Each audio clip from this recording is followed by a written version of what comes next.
Jadi bagi saya pegawai KPKN Bekasi itu adalah bukan hanya sebagai rekan kerja, tetapi adalah keluarga saya. Okay, guess we doing just fine. Said I'm not yours, so I say you're not mine. I don't want love, no. Forget that heat, bitch. Okay, guess we doing just fine. Said I'm not. Good morning Bekasi Citizen, salam sehat, tetap semangat. Bersama saya Afiddin selaku host Bongkar. Ngobrol bareng di kantor KPKNL Bekasi. Menggali informasi, menebarkan inspirasi. Bekasi Citizen pasti sudah kangen sekali ya sejak Bongkar terakhir. Kita memang vakum selama 1 tahun terakhir.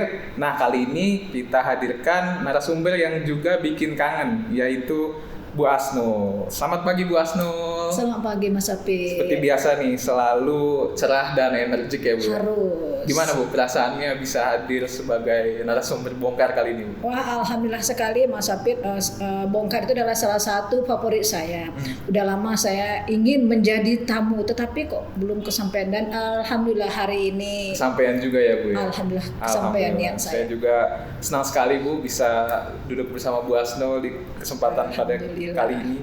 Bu Asnul ini salah satu pegawai yang berkontribusi luar biasa ya Bu. Aduh. Kalau nggak salah agen perubahan juga ya Bu. Oh iya, betul. KPKNL Bekasi dan mengantarkan KPKNL Bekasi meraih WBBM di tahun 2020 ya Bu ya. Betul. Luar biasa. Nah Bu, kita udah bersinergi nih Bu. Ya, Kembaran kita benar. dengan baju yang bertuliskan apa nih Bu? Bangga menjadi alumnus DJKN. Iya, betul. Dan di depan saya juga udah ada buku nih Bu. Judulnya sama, Bangga menjadi alumnus DJKN, dan di bawahnya ada tulisan Bu Asnul. Betul. Berarti Bu Asnul penulis buku ini ya Bu? Betul. Luar biasa. Bisa diceritain nggak nih Bu, kenapa bisa ada buku Bangga menjadi alumnus DJKN di sini Bu? Ceritanya begini Mas Apit, saya waktu itu mau pensiun ya. Jadi saya berpikir bahwa saya menjadi pegawai DJKN itu telah 39 tahun. 39 tahun. Pensiunnya kapan Bu? Sejak tahun 1983 sampai dengan 2002 saya jadi pegawai. Jadi 2022. Jadi dalam perjalanan panjang itu pastinya banyak sekali kenangan saya. Terus bagaimana proses kantor ini menjadi jaya seperti sekarang ini. Nah, saya tidak mau momen-momen itu hanya hilang begitu saja atau lip service mengatakan bahwa bangga menjadi alumni DJKN. Makanya saya buat ini sebagai monumennya, sebagai akan mengingat saya selamanya sampai akhir hayat nanti. Luar biasa. Ini kalau boleh tahu Bu, kenapa judulnya Bangga menjadi alumnus DJKN?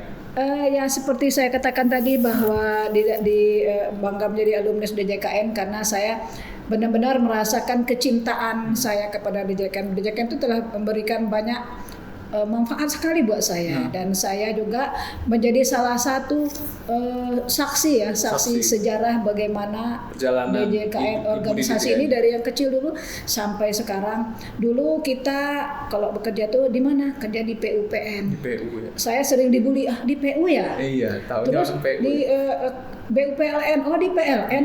Jadi dengan beriringnya berjalannya waktu sampai dengan DJKN sekarang saya dengan bangga bisa mengatakan saya di pegawai DJKN. Semua orang sudah tahu DJKN.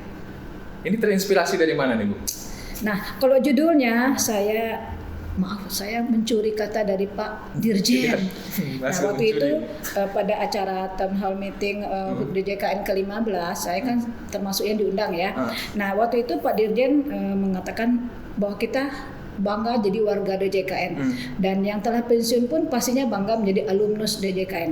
Nah, jadi saya pikir ini kata-katanya pas sekali gitu, alumnus DJKN. Jadi itu yang bikin Bu Asnul terinspirasi untuk menulis buku Bangga menjadi alumnus DJKN. Jadi kurang lebih ini isi buku ini adalah curahan perasaan Bu Asnul sama 39 tahun pengalaman Bu Asnul ya Bu ya di dalam bekerja di DJKN. Betul.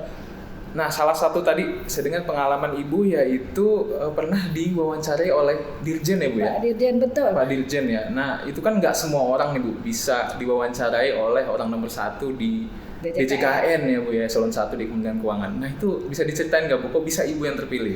Nah, kalau ditanya kenapa saya terpilih, saya juga tidak tahu kenapa. Karena waktu itu Ibu Kepala Sebab umum KPKN Bekasi itu mengasih tahu, Bu, Ibu terpilih salah satu pegawai yang akan pensiun yang akan nanti ikut acara town hall meeting. Nah, saya berpikir ya udah mungkin saya ikut dalam acara itu di dalam Zoom, tidak menontonnya dari YouTube. Nah, saya tidak tahu bagaimana prosesnya karena menurut saya itu siapalah. Saya belum memberikan kontribusi apa-apa kepada DJKN sampai dengan halnya saya juga diundang ke situ. Jadi tiba-tiba itu. Tiba-tiba. Tidak ada seleksi atau apa gitu. Oh, tidak ada seleksi. Saya juga bingung kenapa saya yang dipilih, dan saya juga nggak mengerti apakah dari Kanwil yang mengusulkan saya atau dari KPKNS, saya juga nggak tahu. Jadi waktu itu Ibu terpilih berapa orang sendiri, Bu? Ada 3 orang seluruh Indonesia, dan saya salah satunya ya. Salah satunya adalah Bu Asno. Makanya saya itu adalah ini benar-benar sebuah hadiah kado terindah buat saya sepanjang sejarah saya. Benar-benar alhamdulillah saya bangga menjadi alumnus DJKN. Luar biasa. Itu apa aja, Bu, yang waktu itu, Bu, yang diwawancari Dirjen yang disampaikan oleh? Ya, Mas Apit, waktu itu adalah Pak Dirjen, mungkin saya menganggapnya ada apresiasi ya dari Pak Dirjen atau dari DJKN. Beliau menanyakan bagaimana pengalaman kita bekerja selama di DJKN.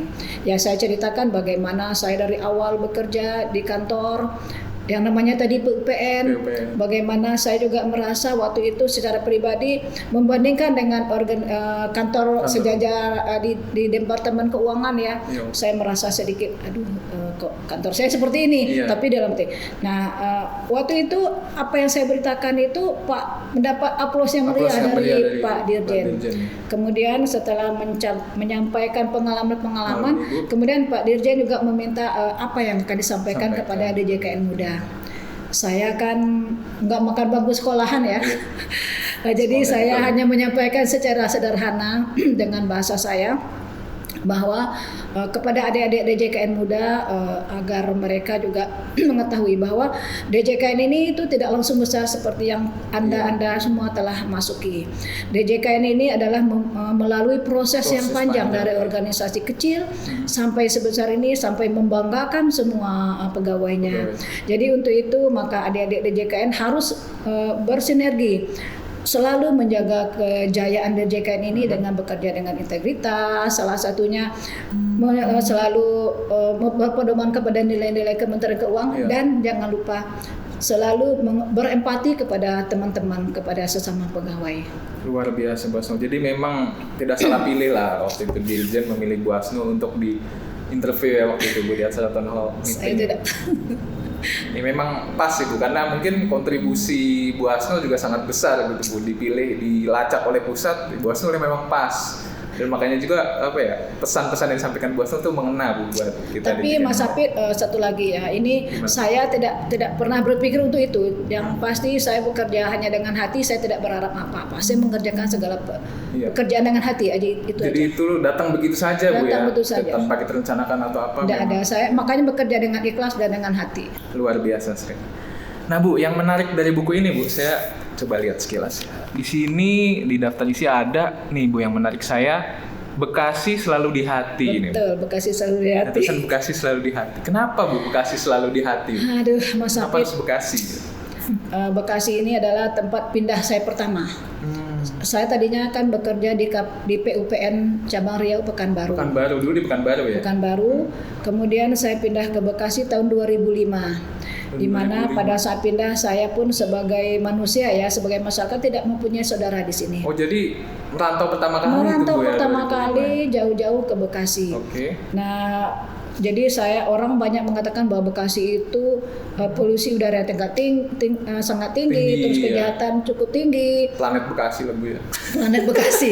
Kemudian saya juga bawa anak-anak yang masih kecil-kecil lah ya. Tetapi ternyata setelah saya berjalannya waktu, saya benar-benar menemukan keluarga baru di kantor saya sendiri. Jadi bagi saya pegawai KPKN Bekasi itu adalah bukan hanya sebagai rekan kerja, tetapi adalah keluarga saya. Makanya itu melekat di hati ya, Bu, ya. Jadi Saudara, keluarga selalu di hati. Kayak saya kan anaknya Bu Asno gitu. Betul. Semua keluarga saya, Mas Adit misalnya ada tuh namanya Bu Linda, semua keluarga ya, Bu, ya, luar biasa. Makanya melekat di hati. Ya. Ibu sudah berapa tahun, Bu, di Bekasi? Dari 2005 tadi kan? Saya di Bekasi itu 2005, kemudian tahun 2016 sampai 2018 saya mutasi ke Purwakarta. Dari Purwakarta alhamdulillah saya kembali lagi ke Bekasi. Ke Bekasi sampai saat ini. Berarti kurang lebih 15 tahun lebih ya Bu ya di Bekasi. Sekian tahun dah pokoknya Mas Apit.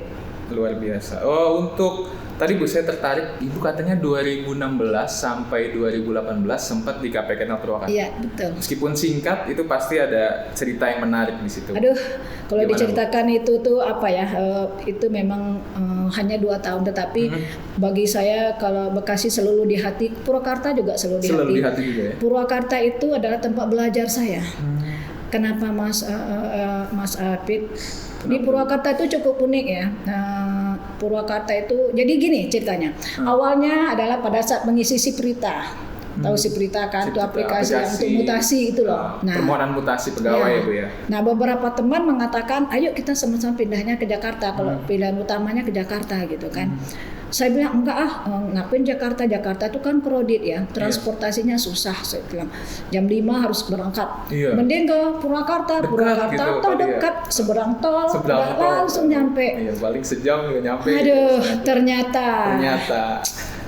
ternyata kantor Purwakarta itu jauh. Dan transport sana itu kalau umum ya hanya satu, yaitu bis Prima Jasa Ekonomi. Nah, tetapi di samping syukur itu ada lagi warnanya Mas Apit. Di mana dalam perjalanan itu saya harus naik bis itu di atas jam 5 tuh saya harus di atas bis. Nah, dalam perjalanan saya selain gelap, saya juga masih gelap, selain mensyukuri nikmat, selain saya bisa mencari inspirasi lainnya, ada juga kejahatan. Dan alhamdulillah ya, mungkin alhamdulillah ini untuk pelajaran ya. Bahwa beberapa kali saya juga pernah mengalami pelecehan. Gitu. Saya juga pernah menyaksikan ada kejahatan di dalam bis. Ya itulah pengalaman yang menjadi pelajaran. Itu dituangkan di buku ini juga. Nah, pengalaman selama di Purwakarta itu saya juga tulis ada di buku. Judulnya Sebelum Jam 7. Sebelum Jam 7.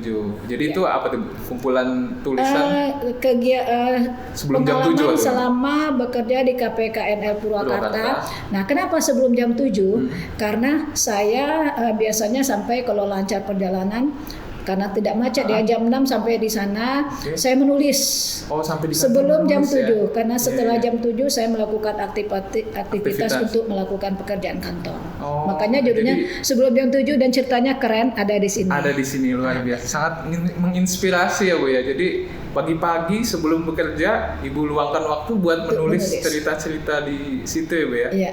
Luar biasa. Ini menarik sekali. Saya sebenarnya pengen bongkar lebih banyak nih Bu, cuma tadi aja baru waktu sedikit tadi aja, ini kan 39 tahun ya Bu? Iya, bisa kita berapa hari nih Bu untuk membongkar semuanya ya? Kalau membongkarnya ya cukup lama karena ceritanya masih banyak yang tersirat juga yang sangat menginspirasi pasti ya Bu. Jadi bagi yang ingin membongkar langsung bukunya mungkin bisa mendapatkan langsung ya Bu ya.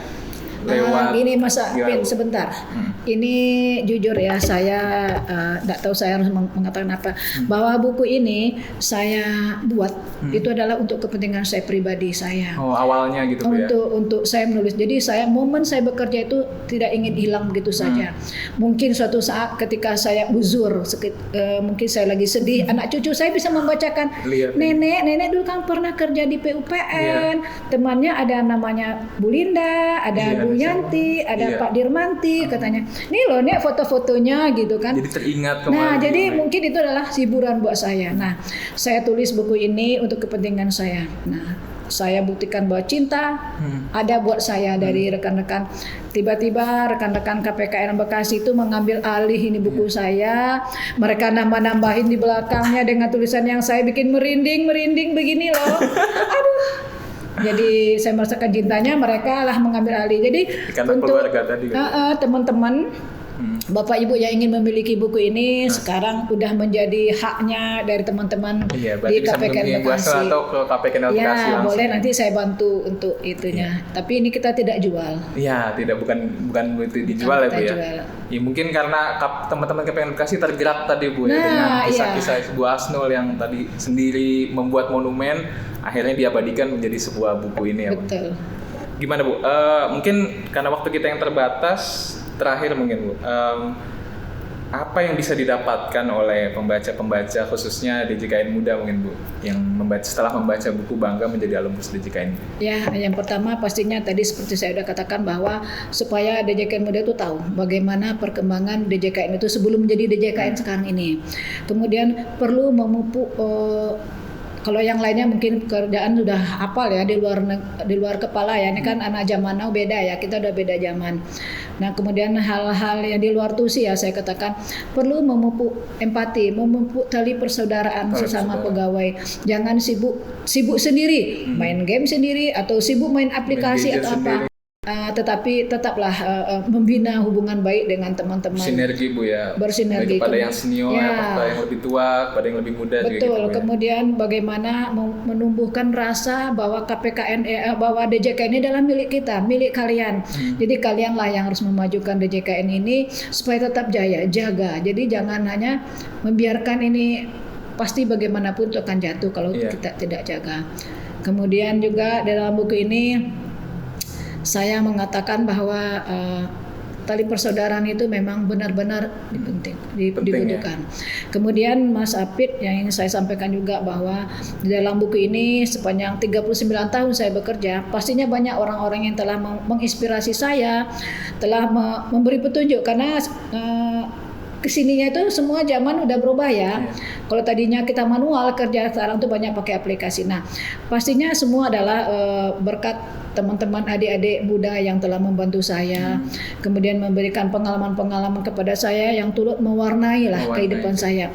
Untuk itu kepada adik-adik yang bapak-bapak, ibu-ibu yang tercantum di dalam buku ini, saya mengucapkan terima kasih. Kalau untuk yang tidak tercantum mohon maaf karena semuanya ada di dalam kepala saya. Hanya saja karena waktunya kan cukup singkat kemarin, jadi tidak semua tercover. Ribuan orang yang telah bersama saya. Hanya demikian saja Mas Apit yang saya sampaikan kepada teman-teman. Selamat berjuang melanjutkan DJKN tetap jaya. Oke, siap Bu Asno. Saya juga terima kasih banyak. Mungkin ini akhir dari acara bongkar kali ini Bu ya. Terima kasih banyak saya ucapkan. Saya juga mohon maaf apabila ada kesalahan selama ini ya Bu Asno. Sama-sama. Saya selaku host dan sebagai perwakilan KPKN Bekasi juga mengucapkan apresiasi yang setinggi-tingginya kepada Bu Asno atas pengabdian, kontribusi dan sinergi kita selama ini. Buat Bu Asno, tetap selalu menginspirasi. Saya Afiddin dan saya Bu Asno. Salam sehat, tetap semangat. Bye-bye.